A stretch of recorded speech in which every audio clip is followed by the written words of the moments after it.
yang disampaikan oleh kita Nabi atas, yaitu satu jenazah. Bagi bapak-bapak yang membawa buku nanti bisa dilihat di halaman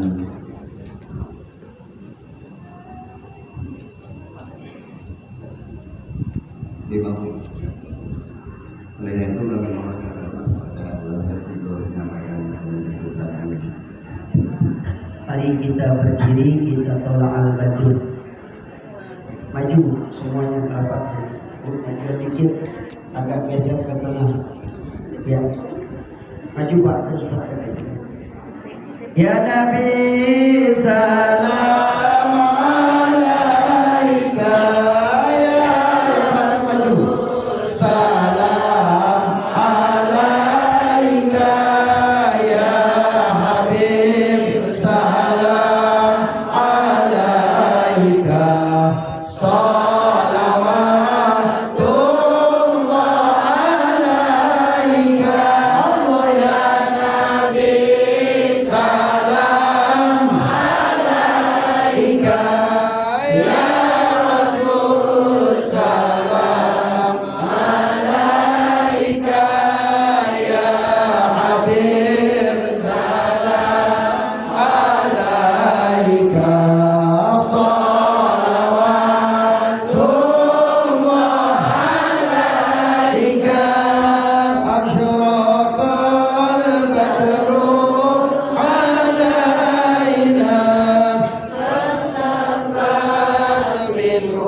Bismillahirrahmanirrahim.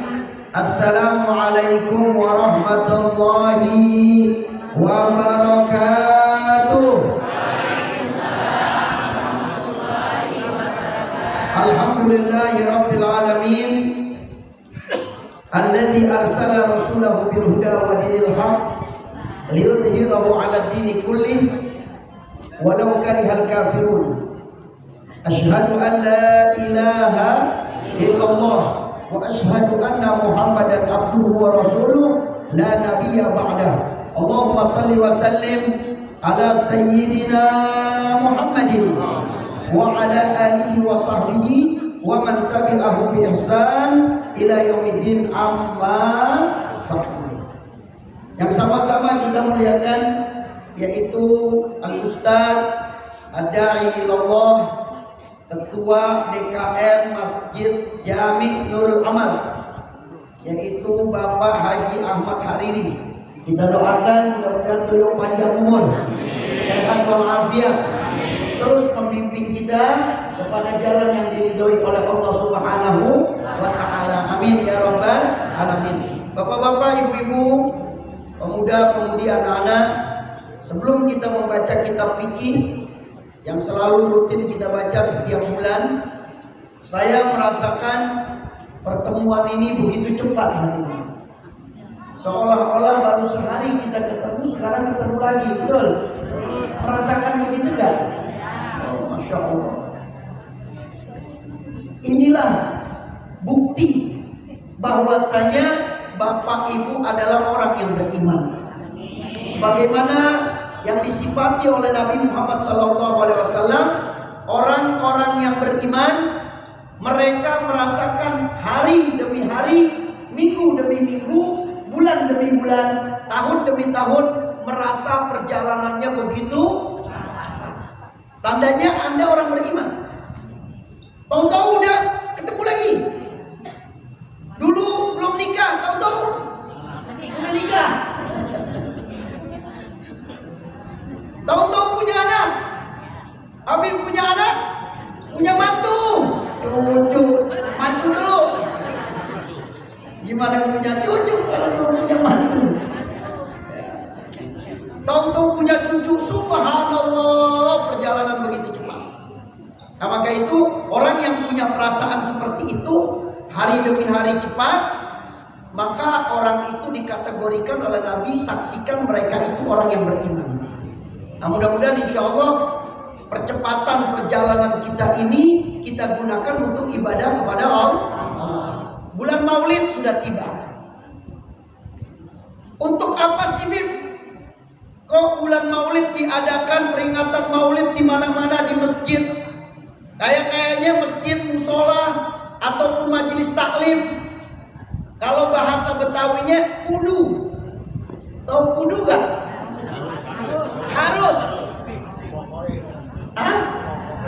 Pokoknya. Ya. Kalau bahasa kita nih pokoknya.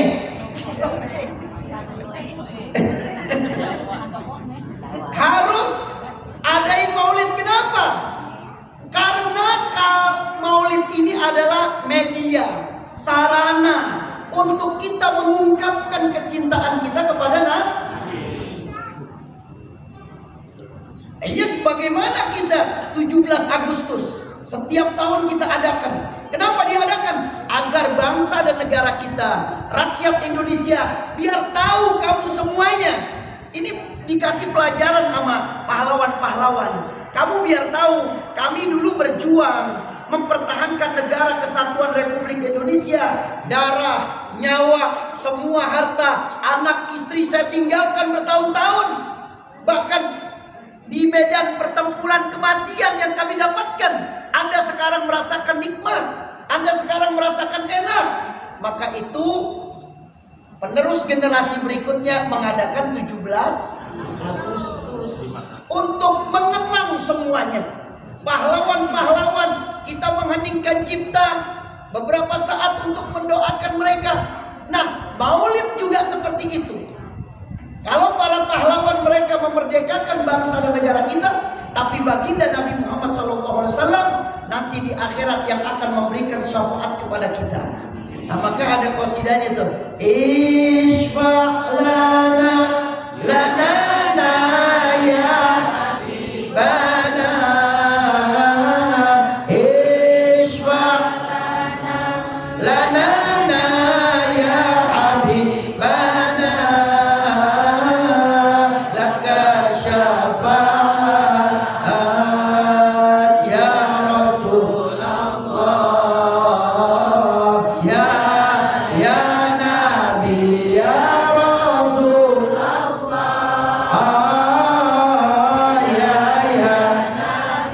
Ya Nabi laka syafa'at.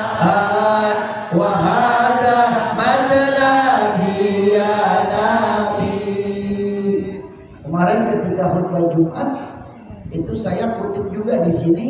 Nanti di yaumil kiamah nih kita dikumpulin kayak begini nih Bapak Ibu. Semuanya dari zaman Nabi Adam sampai zaman Nabi besar Muhammad SAW. Kita ikut kumpul tuh. Kita ikut kumpul semuanya tanpa pakai pakaian. Nggak mikirin pakaian kita. Kita mikirin kita dapat syafaat atau tidak nih. Nggak ada pikiran ke sana hadirin. Nanti semuanya oryanan. Oryanan artinya tanpa memakai pakaian. Ya di sana nggak mikirin malu nanti. Di akhirat kagak mikirin malu. Yang kita pikirkan amal kita bagaimana nih? Kita dapat syafaat ya? Nah, nanti berkumpul semuanya. Itu semua manusia mencari, masing-masing mencari siapa yang bisa membantu saya mendapatkan syafaat, pertolongan agar saya bisa masuk ke dalam surga. Semuanya datang kepada Nabi Adam. Satu orang berteriak, "Ya Adam, tolong bantu kami, isfa' lana, berikan kami pertolongan agar kami bisa diringankan siksaan kami." Kata Nabi Adam, "Aku nggak bisa. Aku nggak bisa. Kamu pergi saja sana kepada Nabi Nuh." Semuanya berbondong-bondong kepada Nabi Nuh. Sampai di Nabi Nuh bilang, "Aku nggak bisa. Diri aku saja aku nggak bisa bantu. Kamu pergi kepada Nabi Isa." Nabi Isa nggak bisa. Terus lagi nyuruh ke Nabi Musa. Nabi Musa nggak bisa. Terakhir ke Nabi Ibrahim. Kata Nabi Ibrahim, "Hei manusia, aku saja nggak bisa bantu diri aku. Kamu pergi kepada Nabi besar Muhammad." Subhanallah, kita punya Nabi. "Wahai Nabi Muhammad, isfa' lana, berikan kami syafaat." Apa kata Nabi? "Baik, baik, baik." Nabi sujud. Ini hadisnya hadis Sahih Bukhari. Hadisnya kuat sekali. Nabi sujud, habis sujud Nabi meneteskan air mata. Apa kata Nabi? "Ya Allah, berikan pertolongan kepada kami, ringankan siksaan kami, bebaskan kami, ampuni kami." Apa kata Allah? "Irfa, angkat roksak kepalamu. Isfa' tu syafa', aku akan memberikan syafaat dan kamu juga akan memberikan syafaat kepada semua manusia dari zaman Nabi Adam sampai akhir zaman ini." Hadirin, Masya Allah, hanya satu Nabi yang bisa memberikan syafaat yang ini, yaitu baginda Nabi besar Muhammad. Itulah makanya kita kudu pokoknya, ya Pak ya, ya wajib ya. Yang bagaimana tidak? Anda bisa mendirikan masjid. Anda kenal masjid dari siapa? Dari Nabi Muhammad. Anda bisa sujud, Anda bisa rukuk dari siapa? Nabi besar Muhammad Sallallahu Alaihi Wasallam. Mari kita buka buku kita. Sebelumnya kita baca sholawat dulu, ya. Sholawat tibbil qulub. Allahumma sholli ala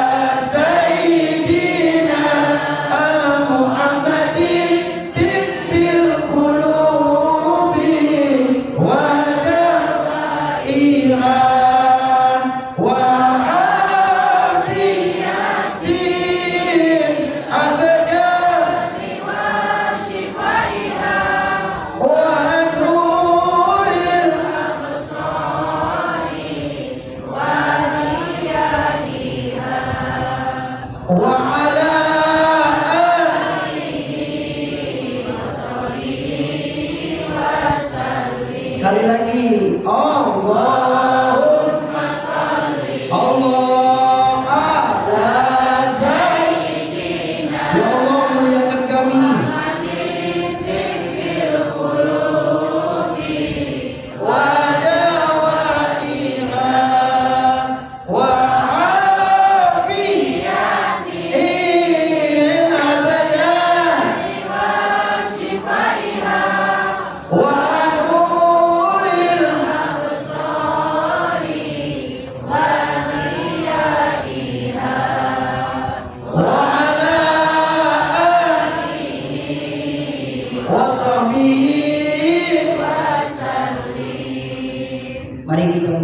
halaman berapa?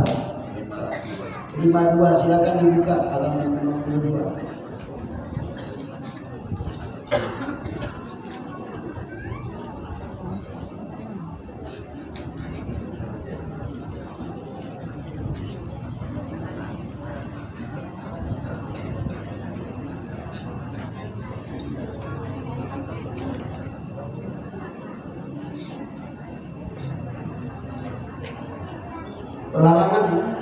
Larangan terhadap orang yang batal wudu.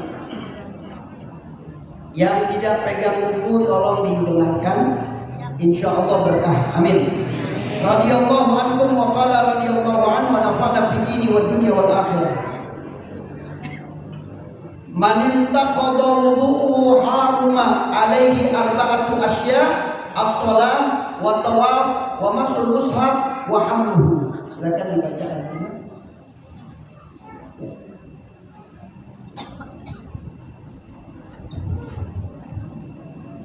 Artinya barang siapa yang telah rusak atau batal wudunya, dia dilarang melakukan 4 perkara, yaitu yang pertama melakukan sholat, yang kedua melakukan tawaf atau mengelilingi Ka'bah, yang ketiga menyentuh mushaf atau lembaran-lembaran yang berisi Al-Quran, dan yang keempat membawa mushaf. Baik. Jadi larangan orang yang batal wudu itu ada 4. Yang pertama, ya dia tidak boleh sholat. Kalau nggak ada wudu nggak boleh sholat. Kok belum berwudu? Nggak usah berwudu, nggak boleh, batal, nggak bisa sholat dia, nggak diterima. Yang kedua melakukan tawaf keliling Ka'bah. Nah, jadi kalau besok kami berangkat nih, doain mudah-mudahan dilancarkan oleh Allah. Ada sekitar 18 orang, ya, 1 orang dari jamaah Nurul Amal. Hadir gak tuh bapaknya? Oh ada. Nah, beliau berangkat dengan saya besok, insya Allah kumpul di Lenteng Agung di Tanjung Barat. Ada 18 orang. Insya Allah nanti nyusul bulan November, September, Oktober, November. Jadi akhir November itu pergantian cuaca. Pas pergantian masuk dingin. Jadi hangat, suasananya tuh enak gitu. Itu November. Kalau sekarang masih agak panas di sana, 45 derajat. Kita aja kalau siang tuh 36, 35, 34 kalau siang. Ya, nah ini insya Allah November nanti yang mau ikut daftar, ya, insya Allah. Mudah-mudahan ada rezekinya. Mau umroh apa kagak nih? Ya pakai duit. Insya diancam loh, Nabi diancam. Siapa orang yang punya kemampuan untuk berangkat haji dan umroh, dia baru bisa umroh aja, tapi dia nggak mau umroh, maka dia meninggal. Kalau dia belum berangkat haji atau umroh, dia punya duit, dia mampu, dia sehat, tapi dia nggak mau umroh, nggak mau haji, maka dia mati dalam keadaan Yahudi, bukan dalam keadaan Islam, tapi dalam keadaan Yahudi, Nasrani atau Majusi, penyembah api. Na'udzubillah min. Ada tuh orang yang begitu. Kok nggak haji? Ngapain? Ya, buang-buang duit. Mendingan ke Pondok Gede aja. Kalau enggak ke Mall Cijantung keliling tawaf. Ya. Jadi kalau tawaf dia kagak berwudu, kelilingin Ka'bah 7 kali, maka misalnya dia baru keliling nih 3 kali, maaf, tahu-tahu kentut, buang angin gitu, maka dia harus berwudu terlebih dahulu. Nanti dia lanjutkan putaran yang keempat. Ya, bisa dimengerti ya. Insya Allah tawaf. Tapi kalau yang lainnya sa'i, nggak apa-apa, nggak ada wudu. Karena tawaf, abis tawaf itu ada sholat 2 rakaat. Gitu. di belakang makom Ibrahim. Yang keempat, yang ketiga, menyentuh mushaf. Menyentuh mushaf nggak boleh. Ya, ini bukan Quran. Ustaz Pak itu ada Quran. Mana?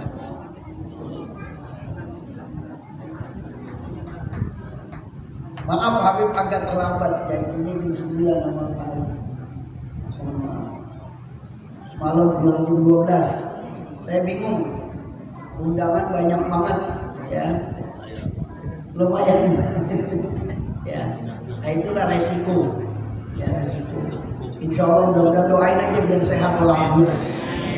Jadi kalau Anda benar-benar sayang dan cinta, kalau ada peringatan maulid khususnya yang dekat rumah kita, hadir. Jangan sampai gak hadir. Maulid itu undangannya gak pakai undangan. Pak RT gak hadir maulid di Masjid Nurul Amal, saya gak diundang. Emang kondangan. Jadi maulid itu umum. Maulid itu umum bagi yang mencintai baginda Nabi besar Muhammad. Iya, jangan saya udah dibilangin sama Pak Haji, males Saya kan ini tokoh masyarakat. Saya ini kan ketua RT. Jangan begitu. Kita kejar syafaatnya Nabi. Yang dekat kita hadiri, yang jauh kalau kita sempat hadirkan. Ajak istri, ajak anak, ajak keluarga hadirin. Benar, di dalam maulid itu luar biasa hadirin. Benar. Ketika mahalul qiyam, ya Allah, hati itu tenang. Orang yang dekat sama Nabi pasti hidupnya bahagia. Pasti hidupnya bahagia. Anda kalau dekat sama atasan, ya insya Allah dinaikin jabatannya. Kalau enggak gajinya dinaikin, ditambahin. Nah kalau dekat sama Nabi, kita hidupnya semakin bahagia. Nih, hati-hati. Yang nggak punya wudu, nggak boleh pegang Quran. Kecuali Quran jatuh di bawah. Kecuali ada lembaran-lembaran jatuh, itu pun kalau bisa pegangnya pakai sesuatu yang tidak langsung dengan kulit seperti ini. Ya boleh pakai kerudungan atau tisu seperti ini tuh. Sarung boleh nggak apa-apa, karena lagi darurat, nggak apa-apa. Pakai duit 100 ribuan boleh nggak Beb? Nggak ada tisu habisnya Beb. Wah sultan nih. Ya pokoknya dia nggak boleh bersentuhan langsung dengan kulit ya. Nah, bisa dimengerti ya. Nah, insya Allah. Ntar pertanyaannya habis ini. Kita baca penjelasannya dulu. Terus yang keempat, membawa mushaf. Menyentuh nggak boleh, membawa juga nggak. Silakan penjelasannya bisa dibaca lagi. Ya penjelasan. Penjelasan orang yang tidak punya wudhu atau orang yang batal wudhunya, dia diharamkan melakukan 4 hal. Yang pertama, sholat, kecuali bagi orang yang tidak menemukan air untuk wudhu atau debu untuk tayamum, maka orang tersebut boleh melakukan sholat fardu, karena sholat tersebut lihurmatil waktu atau untuk menghormati waktu. Dan apabila orang tersebut sudah menemukan air untuk wudhu atau debu untuk tayamum, maka dia wajib mengqadha sholatnya. Ya, yang pertama, kalau orang batal wudhunya, dia itu tidak boleh sholat. Ya, tidak boleh sholat. Kecuali bagi orang yang tidak menemukan air wudhu atau debu untuk tayamum, maka orang tersebut boleh melakukan sholat fardu. Kalau tidak ada air, boleh melakukan sholat fardu. Kok kamu nggak berwudhu, nggak ada air? Nah, boleh tayamum, tidak apa-apa. Terus Beb, boleh nggak habis kita tayamum pakai debu kita menyentuh Quran? Boleh, nggak apa-apa, tidak jadi masalah. Yang kedua, silakan tawaf. Yang kedua, tawaf, baik itu berupa tawaf fardu seperti tawaf ifadah atau yang sunnah seperti tawaf qudum dan tawaf wada. Ya, pokok rukun haji atau umroh itu yang harus berwudu adalah cuma 1 tawaf aja. tawaf dia wajib berwudu. Kesepakatan ulama. Beb, kalau bersentuhan kulit ketika tawaf batal gak? Enggak. Tidak. Khusus di depan Ka'bah. Khusus di depan Ka'bah. Selain depan Ka'bah bersentuhan batal. Gak boleh. Ya, wudunya batal. Tapi ketika Anda sedang tawaf, bersentuhan kulitnya dengan laki-laki yang bukan mahramnya, Anda tidak batal. Khusus di depan Ka'bah Anda sedang tawaf. Selanjutnya memegang. Selanjutnya penjelasan yang ketiga, memegang atau menyentuh mushaf. Artinya semua benda atau barang yang ditulis dengan ayat Al-Quran, walaupun hanya satu ayat yang diniatkan menulisnya untuk bacaan Al-Quran. Akan tetapi jika ketika menulisnya tidak disengaja untuk bacaan Al-Quran, maka tidak haram memegang atau menyentuhnya. Seperti azimat, uang, dan lain-lainnya, semua hanya untuk mendapat jualan atau berkah. Ya. Jadi kalau misalnya Anda di kantong ada azimah, azimah itu bahasa kita jimat.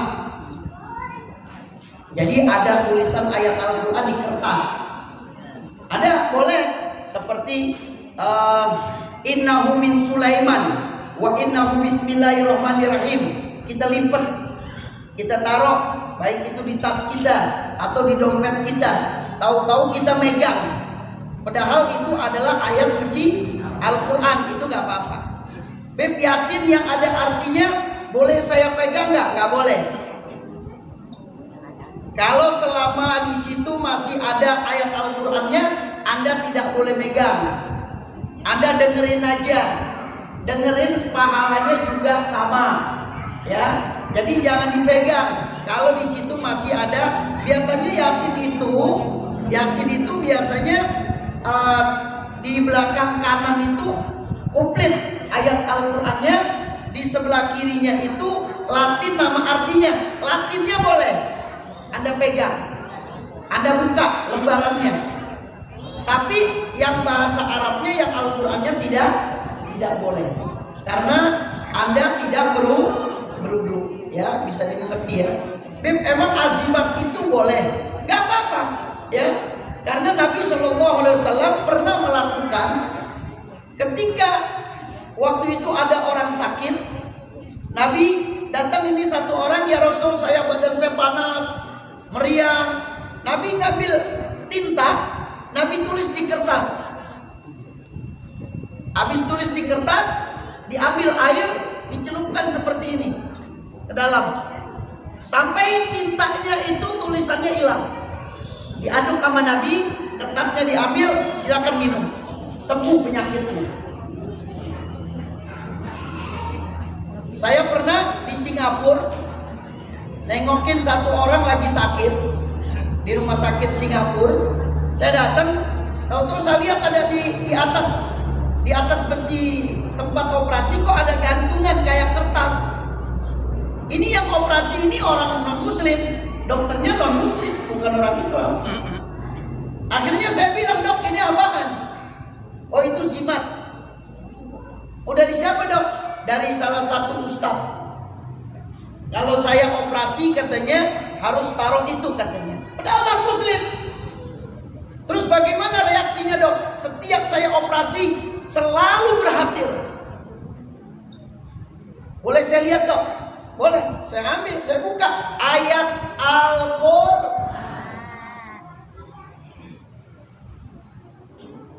Wah, musyrik dari mana? Nabi melakukan, menulis ayat Al-Quran, Nabi celupkan ke dalam air, ya, tintanya hilang semuanya, tulisannya hilang, diangkat lagi kertasnya, diaduk sama Nabi, diminum, sembuh penyakitnya. Wa huwa syifa'u wa rahmah. Al-Quran itu adalah penyembuh dan yang memberikan kasih sayang pada kita. Satu lagi, nanti baru pertanyaan. Ini kayaknya banyak yang nanya nih. Penjelasan yang keempat, yaitu membawa mushaf. Iya. Kecuali membawanya dicampur dengan benda atau barang lain dan membawanya diniati dengan benda atau barang tersebut, maka membawanya tidak halal. Nah, contohnya misalnya ibu dari rumah bawa Al-Quran, ya, bawa Al-Quran, mau kasih anaknya, Qurannya ketinggalan, tapi ibu belum ada wudhu atau bapak belum ada wudhu, boleh pakai tisu ataupun pakai selendang, ya, bawa seperti ini, seperti ini bawa. Ini Habib udah ada wudhu, jadi saya pegang. Kalau belum ada wudhu saya nggak pegang. Nah, ini bawa seperti ini. Nah, bawa Al-Quran itu di dada sebelah kanan. Ya, ada orang yang sombong bawanya seperti ini. Kadang maaf ditaruh di bawah. Bu, kok ditaruh di bawah Qurannya, giliran tasnya di pangku. Lantas sama Al-Quran muliaan mana? Kata dia muliaan tas, Bib. Emang kenapa? Dalamnya ada dolar. Taruh di pangkuan. Itu adalah suatu adab dan penghormatan. Wallahu a'lam bishawab. Ayo yang mau nanya, kita lanjutkan. Hukum minta tolong untuk berwudu 54. Sebelumnya yang mau bertanya silakan. Silakan Pak. Waalaikumsalam warahmatullahi wabarakatuh. Kalau kita wudu di kamar mandi boleh nggak? Wudu di kamar mandi, tempat kita mandi, hukumnya bagaimana? Hukumnya makruh. Makruh maksudnya apa, Bib? Lebih baik jangan. Kalau kan makruh itu artinya nggak haram. Sebaiknya Anda cari tempat, jangan di kamar mandi. Kalau memang tidak ada keran di luar, adanya di kamar mandi, apa boleh? Ya Pak ya. Nah, ada yang mengatakan kalau kita wudhunya di kamar mandi itu ini aja ya, apa namanya, perkataan orang aja, katanya rizkinya seret, rizkinya terhalang kalau orang wudhunya di kamar mandi. Ya. Kenapa? Karena kamar mandi itu tempat najis. Kita takut nanti di situ ada air kencing bekas anak kita belum disiram.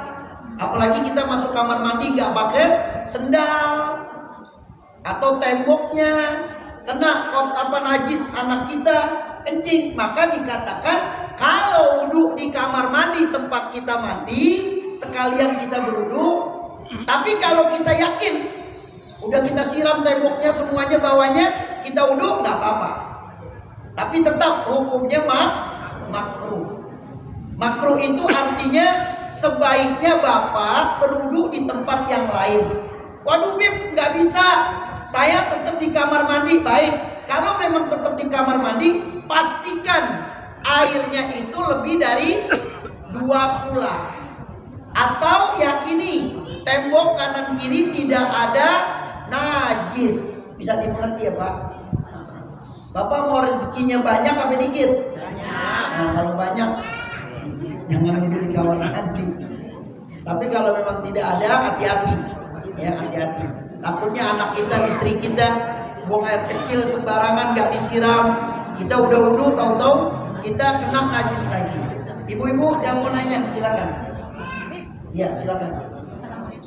Waalaikumsalam warahmatullahi wabarakatuh. Tadi dulu, tangan Habib gatal, biasanya ada kalau ngasih duit. Silakan Bu. Kalau sudah lama tuh Bib, sudah kuning, sudah betul. Caranya gimana supaya apa, kita diemin aja atau gimana? Iya. Biasanya Pak kita kasih air Pak. Baik. Habib ada pertanyaan, kalau Al-Qur'annya udah lama, kalau bahasa kita udah buluk, ya, udah, kondisinya udah nggak memungkinkan. Bagaimana solusinya? Solusinya suruh dibakar. Ya, dibakar, ya dipanci, ya taruh di pancinya yang udah nggak terpakai. Nah, kita kasih air bensin atau minyak tanah atau yang bisa dia buat terbakar. Nah, kita bakar, setelah dibakar kan tinggal debunya tuh.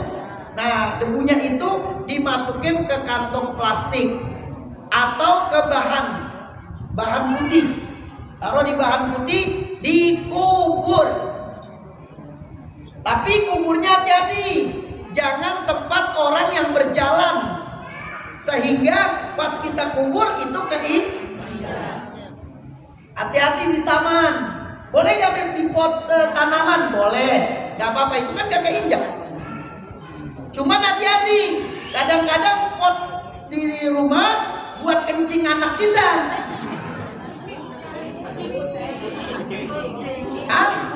Yang kucing anak kita kalau kencing kan di depan, kamar mandi cuma satu, anaknya 5 berputar, mau kencing kencing di depan.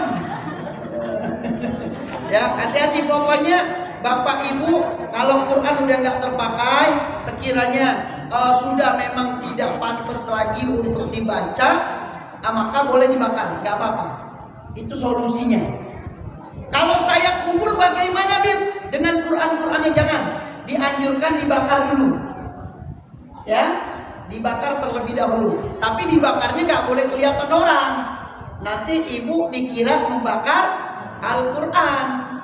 Dikiranya nggak seneng dengan Al-Quran. Ya, bakarnya kita baca Bismillah. Niat memang Al-Quran ini sudah tidak terpakai. Itu anjuran para ulama. Jadi jangan langsung dengan kertas-kertasnya dikubur, jangan. Dianjurkan dibakar terlebih dahulu.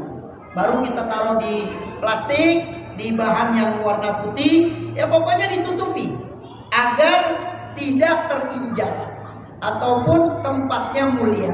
Insya Allah. Ibu mau nanya apa? Waalaikumsalam warahmatullahi wabarakatuh. Soal batal ya.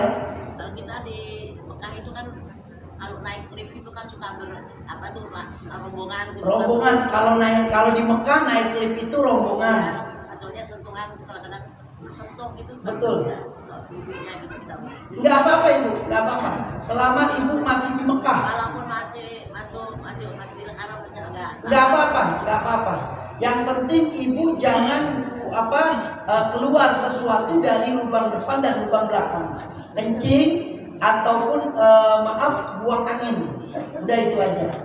Ya. Biasanya ada orang ibu-ibu tuh atau bapak-bapak juga ada yang menjaga, ya dia pakai sarung tangan juga ibu-ibu tuh sampai jarinya. Itu lebih bagus. Itu lebih afdal karena dia menjaga wudunya. Bapak ada pertanyaan tentang yang membatalkan wudu? Ya silakan. Assalamualaikum warahmatullahi wabarakatuh. Waalaikumsalam warahmatullahi wabarakatuh. Mengenai yang tidak mempunyai wudhu tetapi dia membawa handphone yang ada aplikasi Al-Quran Bib. Nah, dia nggak ada wudhu, tapi di dalam handphonenya ada aplikasi Al-Quran. Bagaimana Bib? Nggak apa-apa. Kecuali dia buka aplikasi Al-Qurannya, maka dia harus menggunakan wudhu. Bisa dimengerti ya? Nah seperti HP saya nih, ada aplikasinya, ada aplikasi Al-Quran, tapi saya nggak ada wudhu. Nah selama Anda nggak ada wudhu, nggak apa-apa. Tapi kalau Anda udah buka aplikasi Al-Quran, Anda tidak ada wudhunya, maka itu dilarang, tidak boleh. Bisa dimengerti ya? Ya silakan Pak. 2 boleh Pak, 2. Yang membatalkan wudu apabila kita masuk masjid kemudian kita disalamin oleh anak-anak kecil yang perempuan. Biasanya begitu, kita mau terima atau tidak? Beb, saya masuk masjid, tahu-tahu ada anak perempuan, itu anak-anak kecil salaman sama saya, gitu. Wudu saya batal atau tidak, gitu kan? Nah, yang pertama, kalau anak-anak kecil itu belum dewasa, belum balik, maka tidak batal. Tapi kalau kita sudah pastikan, maka saya tidak bersalaman sama anak yang sudah dewasa, kelihatan wah nih kelas 5 SD aja tuh udah datang bulan. Iya, anak saya Fatimah di umur kelas 5 udah datang bulan. Ya, kelas 5 udah datang bulan. Umurnya waktu itu berapa? 10 apa? Pas lagi umroh. Pas lagi umroh, baru pas mau umroh, tahu-tahu datang bulan. Jadi kalau anak-anak ibu yang sudah haid, kasih tahu. Nah, nanti kamu jangan salaman sama Habib Hamid ya, sama Pak Haji Hariri jangan ya. Kesian dia udah berwudu, nanti dia batal. Gitu. Nah, yang kedua tadi lihat dia sudah balik atau belum. Yang kedua, sebaiknya ketika masuk ke dalam masjid, Anda yang sudah dewasa, ya bapak-bapak, begini aja anak-anak. Salamannya nanti ya sayang ya, kalau udah pulang dari masjid, habis sholat ya salamannya ya. Nanti habis sholat salaman sama saya dikasih 10.000. Alhamdulillah. Ya, itu saja. Mau dilanjut atau tidak? Lanjut dikit lagi. Ya baik. Hukum minta tolong untuk berwudu. Al-isti'anatu arba'u khisal. Mubahatun wa khilaful ula wa makruhatun wa wajibatun. Fal mubahatu hiya taqribul ma wa khilaful ula hiya sabul ma ala nahwil mutawaddi wal makruha hiya liman yaghsilu a'dha'ahu wal wajibatu hiya lil marid indal ajzi. Bisa dibaca artinya, tolong didengarkan yang lain biar dapat ilmu. Hukum meminta pertolongan ada 4, yaitu mubah, khilaful aula, makruh, dan wajib. Lalu ada pun penjelasannya sebagai berikut. Yang pertama, mubah adalah minta tolong untuk mendekatkan air. Tolong dong airnya deketin sini, deketin gitu. Ya. Terus yang kedua, kedua, khilaful aula adalah minta tolong untuk mengguyurkan air pada orang yang berwudu. Ya. Yang ketiga, makruh adalah minta tolong bagi orang yang membasuh badannya.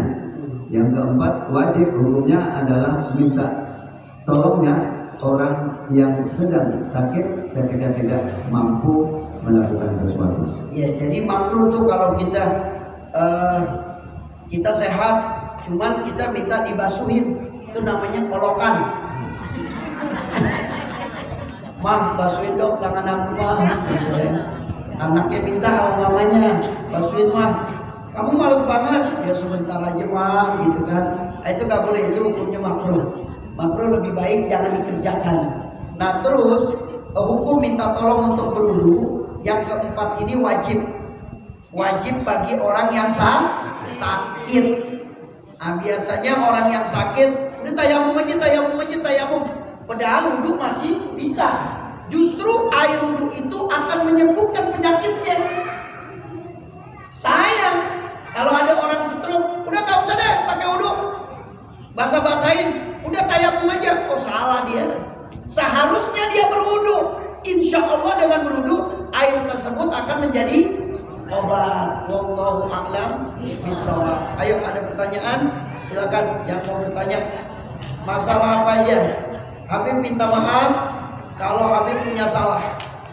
Kalau punya salah, punya khilaf, tolong dimaafkan. Karena besok saya berangkat, pesawatnya jam 10.40.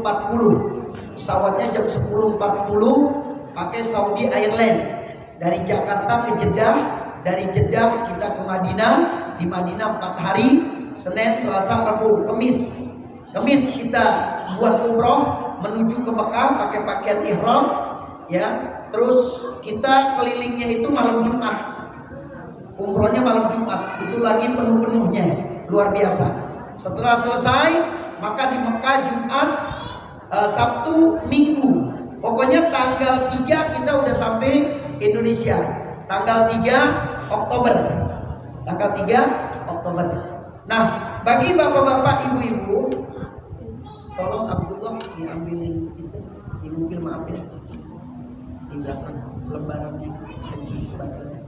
Nah, itu mungkin ada yang mau nitip dengan saya untuk badal haji dan umroh. Beb, saya belum bisa berangkat. Saya cuma bisa ngebadalin bapak saya yang udah meninggal. Alhamdulillah saya punya rezeki, Beb. Mudah-mudahan badal umroh ini bisa sampai kepada ayah dan ibu saya. Udah ada yang nitip sama Habib sekitar 8 orang, ya, nitip badal umroh.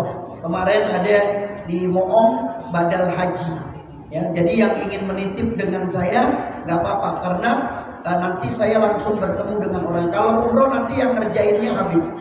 Kalau umroh nanti yang ngerjainnya saya. Karena umroh bisa berkali-kali. Kalau haji setahun sekali. Ya, baik. Habib bawa buku. Ya, ini selalu saya bawa di buku. Ini judulnya Kupertaruhkan Segalanya Demi Engkau ya Rasulullah. Ini saya ngambil bahan-bahan ceramah dari buku ini. Ada bahasa Arabnya. Ya, ini namanya Profesor Dr. Muhammad Abdul Yamani.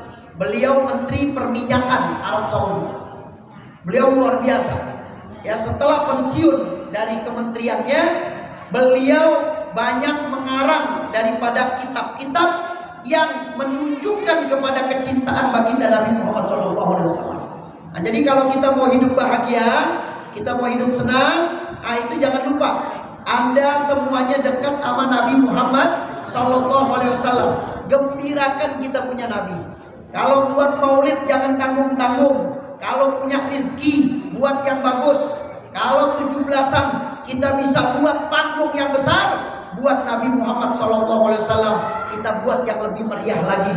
Kita undang semuanya. Kalau di Singapura, saya tiap tahun ke Singapura. Di sana ada masjid namanya Ba'alawi. Ibu bapak bisa lihat di Google, tulis Masjid Ba'alawi Singapura. Masjid Ba'alawi Singapura. Buka di Google, nanti keluar. Itu kalau maulid yang hadir orang Hindu, orang Buddha, orang Kristen. Hadir Pak, disiapkan bangkunya. Bangku-bangkunya disiapkan, dibagikan. Minta dibantu yang Taufik tolong dikasih diri Abdullah. Nah ini badal haji dan umroh bisa menghubungi saya, itu ada nomor teleponnya. Taufik kasih ibu-ibu aja. Iya, estafet kurang kayaknya Abdullah. Ini yang terekam kasih. Topik. Nah itu ada nanti yang badal umroh atau badal haji. Kalau badal haji boleh gak Beb? Saya nyerahkannya sekarang boleh. Karena saya nanti ketemu orang yang membadalkannya di sana. Jadi dari Departemen Agama. Ya. Pastikan semuanya udah dapat. Nah tolong lembaran ini jangan dibuang karena di situ ada foto saya. Ini pesan Habib. Ya, tolong disimpan saja.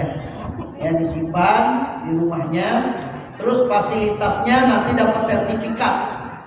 Yang menghajikan dan yang mengumrohkan, itu dapat sertifikat haji untuk yang diumrohkan. Yang kedua dapat air zam-zam 5 liter. Korma ajwa, korma Nabi 1 kilo.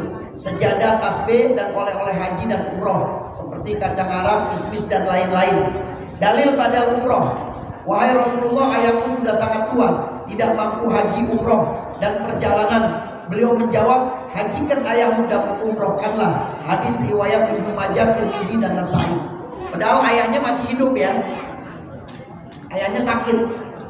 Itu diumrohkan. Nah, jadi yang boleh diumrohkan yaitu orang yang sakit dan orang yang sudah meninggal. Nah kalau ada rezeki, kenapa kita nggak keluarkan rezeki kita? Nah mudah-mudahan insya Allah kita bisa mengumrohkan ayah dan ibu kita insya Allah. Baik, itu saja. Saya juga bawa buku, ini 2 jilid. Ini nama bukunya Muhammadur Rasulullah. Jadi orang ini ulama-ulama itu mereka berusaha bagaimana caranya mencari data biografi kita punya Nabi Muhammad SAW. Karena kita ini umatnya Nabi harus mendekat kepada Nabi. Kalau ibu di kantor pengen diperhatiin sama bos, bapak juga begitu, pengen dilihat sama jenderalnya, ya rapi dan sebagainya, pengen dekat sama jenderalnya, biar nanti diangkat jabatannya. Nah begitu juga kalau Anda mau tinggi kedudukannya di hadapan Allah, maka Anda harus dekat dengan Nabi besar Muhammad SAW. Itu saja dari saya. di laptop saya ada surat Al-Mu'minun.